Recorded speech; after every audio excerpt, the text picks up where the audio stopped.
ఏపీలో నేతల వలసలు ఊపందుకున్నాయి. టికెట్ రాని నేతలు అసంతృప్తులు సైలెంట్ గా పార్టీ జంప్ అవుతున్నారు.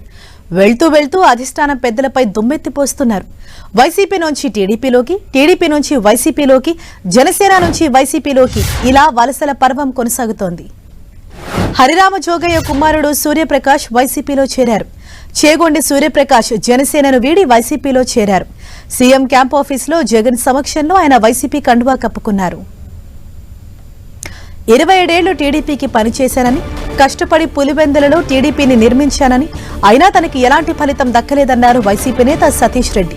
నిన్న ఆయన ఏపీ సీఎం జగన్ సమక్షంలో వైసీపీలో చేరారు.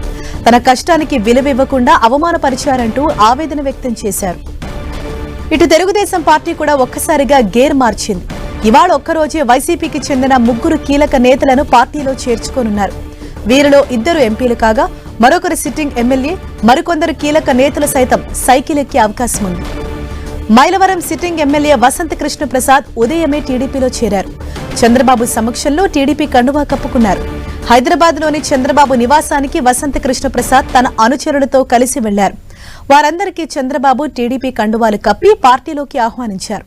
వసంత కృష్ణ ప్రసాద్ చేరికతో ఉమ్మడి కృష్ణా జిల్లాలో టీడీపీకి బలం పెరగనుంది. ఆయనకు మైలవరం సిట్టింగ్ సీట్ ఇచ్చే అవకాశాలున్నాయి. ఇక ఇవాళ నెల్లూరు జిల్లాలో జరిగే రా కదిలిరా సభల్లో వైసీపీ ఎంపీలు వేమిరెడ్డి ప్రభాకర్ రెడ్డి, లావు శ్రీకృష్ణదేవరాయలు టీడీపీలో చేరనున్నారు.